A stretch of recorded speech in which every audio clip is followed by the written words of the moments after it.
আউযুবিল্লাহি মিনাশ শাইতানির রাজিম বিসমিল্লাহির রহমানির রহিম। আজকে আমরা দেখব গাজওয়ায়ে হিন্দ বা তৃতীয় বিশ্বযুদ্ধ।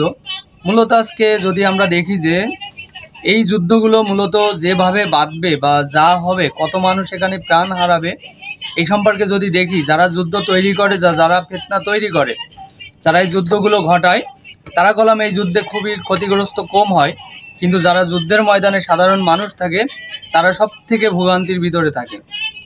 তাই আমরা আজকে যদি দেখি যে আজকে শুধু করাপ্টেড সম্পর্কে যদি আমরা বুঝি যে দুর্নীতি, এই করাপ্টেডগুলো সাধারণত গভর্নমেন্ট কলাম করাপ্টেড। হ্যাঁ, তাহলে গভর্নমেন্ট যদি করাপ্টেড হয়, আজকে মসজিদ করাপ্টেড, আজকে কী হয়েছে করাপ্টেড, গির্জা করাপ্টেড, মন্দির করাপ্টেড, তার মানে আজকে অনেক জাতের অনেক কিছুই করাপ্টেড।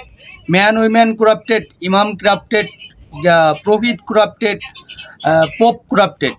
তার মানে বোঝা যাচ্ছে কি যে সব জায়গায় দুর্নীতি, অর্থাৎ এই দুর্নীতিগুলো এবং এই দুর্নীতির মহলগুলোকে সাধারণ মানুষের জন্য যদি ক্ষতিকারক হয়, তাহলে আজ থেকে বহু বছর আগে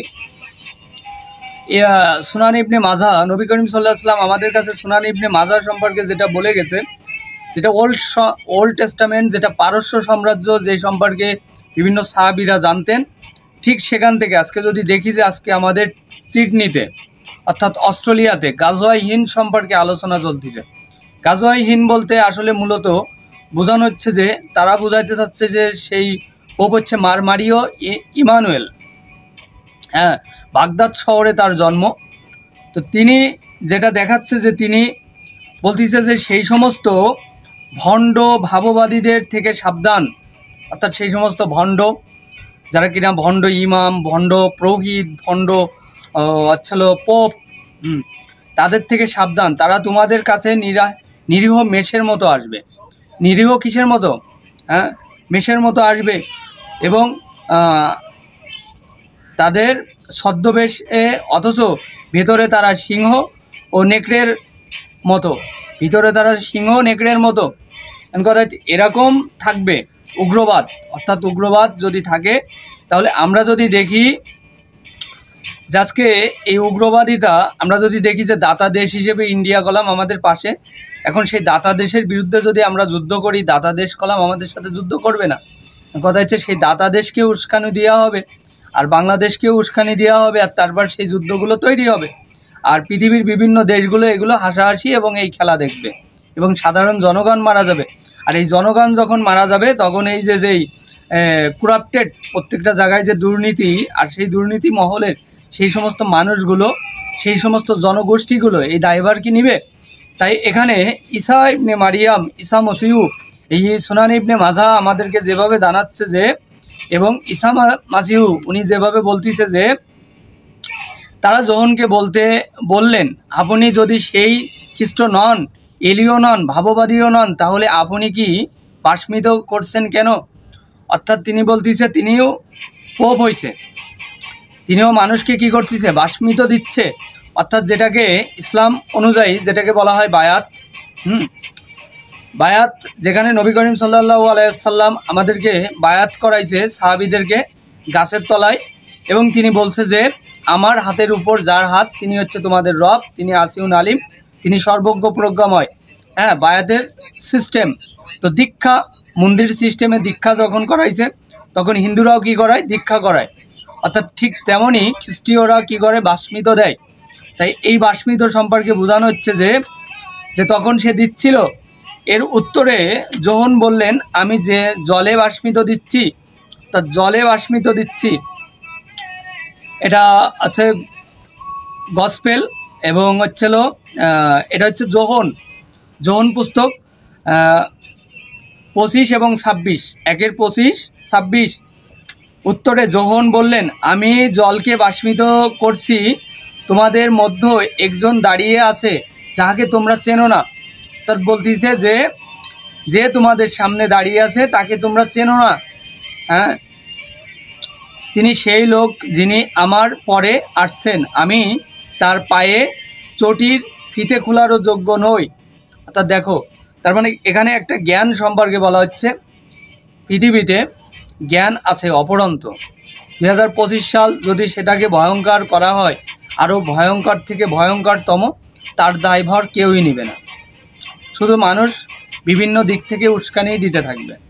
আজকে কলাম এই জ্ঞান শূন্যতার কারণেই সেই প্রহিত বা পোপ বলতেছে দেখো যে ডিস্ট্রয় অল পৃথিবী ডিস্ট্রয়, তো অল পৃথিবী ডিস্ট্রয়, তো বাংলাদেশ ডিস্ট্রয়, তো ভারতও ডিস্ট্রয়, অর্থাৎ কি সব ধ্বংস, অর্থাৎ ধ্বংস। কিন্তু শেষ পর্যন্ত যে মানুষগুলো বেঁচে থাকবে, খুব অল্প সংখ্যক মানুষ বেঁচে থাকবে, 3 ভাগের এক ভাগ মানুষ বেঁচে থাকবে, তারা বলবে আমরা বাঁচা আর না বাঁচা সমান কথা। সুনান ইবনে মাযহাব, দেখো একবারে হাদিসের সাথে সেম টু সেম মিলে যাচ্ছে। তাহলে কি হলো যে আমাদেরকে যে ওই যে সে বলা হচ্ছে যে ইয়াজুজ মাজুজ হাত্তা ইজা ফুতিয়াত আহুম মিন কুল্লি হাদাবিন ইয়ানসিলুন, ইয়াজুজ ও মাজুজ হাদাবিন ইয়ানসিলুন, তার মানে কি যে সেই উচ্চভূমি থেকে কি হবে, সেই পাহাড় থেকে নেমে আসবে কারা, উচ্চভূমি আকাশ থেকেও নেমে আসবে। হ্যাঁ, সেই নামাবে কারা, আজ হচ্ছিল আমেরিকা, সে ডাইরেক্টলি ইন্টিগ্রেট করতেছে কাকে, যে আমেরিকা, হ্যাঁ রাশিয়া, তাদেরকে ইসরায়েলকে ইন্টিগ্রেট করে দিচ্ছে। সে কলাম তার হাতে সে নিচ্ছে না। তো সে বলতেছে আগে পিছেও অনেক বিশ্বযুদ্ধ হয়েছে, সেগুলোরও কারণ ছিল তারা, কিন্তু মরছে কারা, সাধারণ জনগণ। তো ইন্টারনেট জগৎটাকে বলা হচ্ছে যে দাঙ্গার একটা বিশাল ফয়সাল্লাকারী। হ্যাঁ, এটা একটা ভয়ঙ্কর ফয়সাল্লাকারী বলা হচ্ছে। তো আমরা যদি দেখি এখন করোনা মহামারী 2019 সালে কোভিড-19 চলে গেছে, কিন্তু আবার নতুন মহামারীর আবিষ্কার, নতুন মহামারী আসবে এটাও বলে গেছে। এখন কথা হচ্ছে এই মহামারীর সাথে এই মহামারীর কি তুলনা, হ্যাঁ মহামারী, ভূমিকম্প, ভূমিধস বিভিন্ন কিছু আসবে। সুনান ইবনে মাযহাব যেভাবে বলছে ঠিক সেম হবে। এই ডিস্ট্রয়গুলো সম্পর্কে বলা হচ্ছে যে তারপর বলা হচ্ছে তিনি বললেন কারণ যে চাইতে থাকে সে পায়, যে খুঁজতে থাকে সে খুঁজে পায়, আর যে দরজার ধাক্কা দিতে থাকে সে তার জন্যই দরজা খুলে দেওয়া হয়। অর্থাৎ যে খোঁজে, যে জ্ঞানের সন্ধান করে, যে জ্ঞান খুঁজতে থাকে তার জন্য কি করছে আল্লাহ তাআলা বলতেছে তার অবশ্যই তার জন্য জ্ঞান সামনে থাকে, এবং সেই জ্ঞানের জন্য সে যদি বারে বারে দরজা ঠকঠক করে, সেই দরজা ঠকঠক করলেও তার জ্ঞানগুলো কি হবে, তার সামনে চলে আসবে। তাহলে আল্লাহ তাকে সেই জ্ঞানগুলো উপহার হিসেবে দিয়ে থাকেন। হ্যাঁ, এটা মথির ভিতরে আসছে, মথি 4-এ 1-4, 7 এবং 7-8 মাথিউ। হ্যাঁ, এরপরে বলা হচ্ছে যে 9-এ বলা হচ্ছে তোমাদের ছেলে যদি তোমার কাছে রুটি চাইতে, তবে তোমাদের মধ্যে এমন কেউ আছো কি যে তার হাতে সন্তানের রুটির বদলে পাথরের টুকরো দেবে।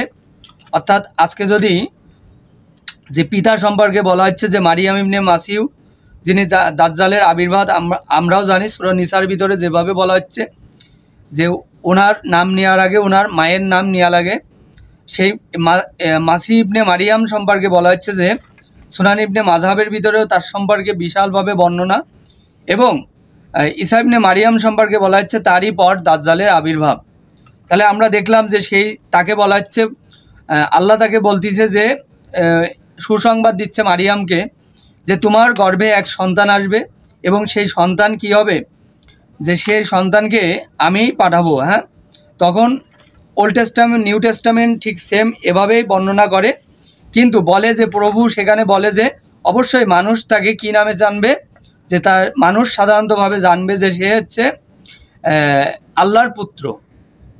হ্যাঁ, তো এই নামে তাকে সবাই চিনবে। তো তোমাদের ছেলে যদি তোমাদের কাছে রুটি চাইতে থাকে, তবে তাকে কি তোমরা সন্তানদেরকে রুটির বদলে কি পাথরের টুকরো দেবে? সংকীর্ণ দরজা দিয়ে সেই পথে প্রবেশ করো যেই পথে সত্য দিকে নিয়ে যায়। অর্থাৎ যে পথটা দরজা দিয়ে সেই পথে প্রবেশ করো যে পথ স্বর্গের দিকে নিয়ে যায়, অর্থাৎ জান্নাতের দিকে নিয়ে যায়। জান্নাতের পথ খুবই সরু এবং খুবই ছোট। আর যে পথটা বলা হচ্ছে যে পথের ধ্বংসের দিকে নিয়ে যায় সেই পথ প্রশস্ত, মানে অনেক বড়, তার যাওয়ার রাস্তা বড়, এবং সেই চওড়া পথ বহু লোককে সেই পথে নিয়ে চলেছে। অর্থাৎ সেই খারাপ পথটা বহু মানুষকে সেই পথের দিকে নিয়ে চলে যাচ্ছে। তো জ্ঞান এভাবেই ম্যাথিউ মিলার ঠিক সেমভাবে মারিও ইমানুয়েল তিনি কলাম এভাবে বোঝাচ্ছে।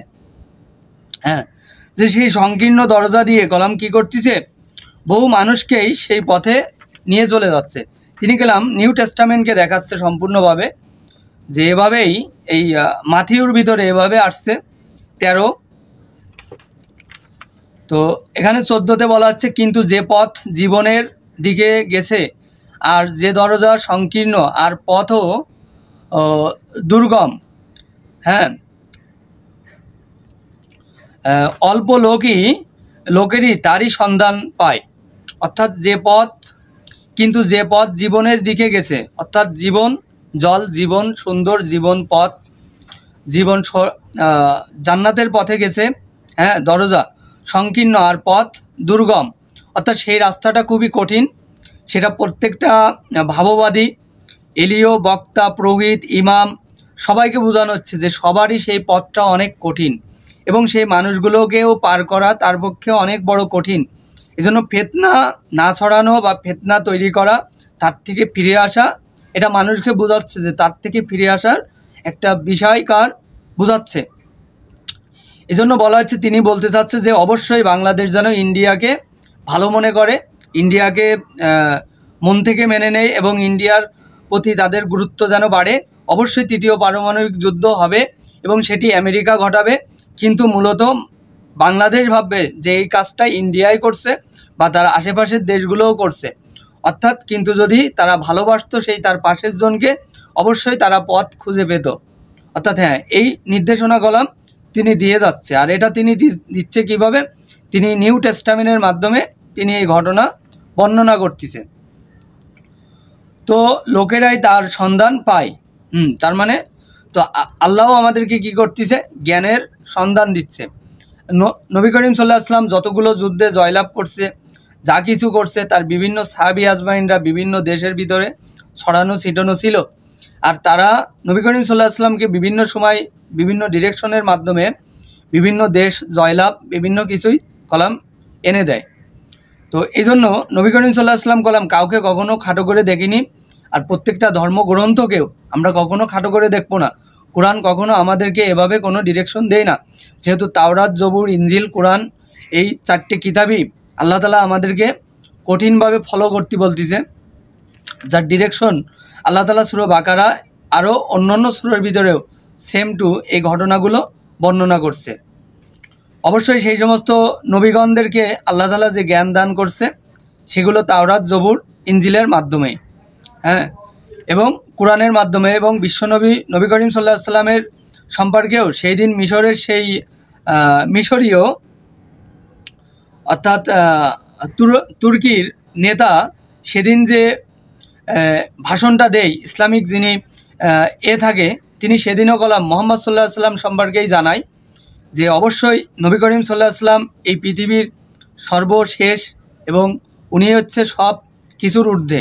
উনি যার তিনি আমাদেরকে কোরআন থেকে বোঝায় যে এরকমই যে তিনি সেই চাইতে তোমাদেরকে, কারণ যে চাইতে থাকে, বলা হচ্ছে তিনি সেই লোক যিনি আমার পরে আসছে, আমি তার পায়ের 4টি চটির ফিতে খোলারও যোগ্য নই। অর্থাৎ নবী করিম সাল্লাল্লাহু আলাইহি ওয়াসাল্লাম উনি সর্বোচ্চ যোগ্যতা মান এবং উনার সম্পূর্ণ ক্ষমতা আল্লাহ তাআলা উনাকে দিছে। ইয়া শাফিউল মুসলিমিন, ইয়া রহমাতাল লিল আলামিন। তো সেই নবীকেই বোঝাচ্ছে column. New testament, old testament, আপনি যাই কিছু বলেন না কেন, নবী করিম সাল্লাল্লাহু আলাইহি ওয়াসাল্লামকেই বোঝাচ্ছে যে তার চটি খোলার যোগ্যতাও আমাদের কলাম নেই।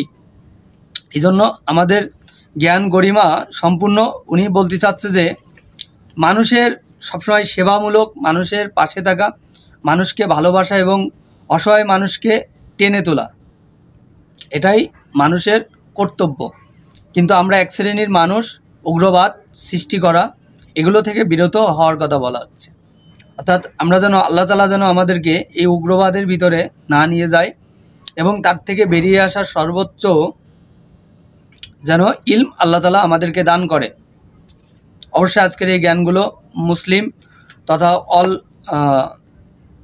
ধর্মীয় লিডার, অল জনগণ সবার জন্য। তো এখান থেকে বিদায় নিচ্ছি। আল্লাহ হাফেজ।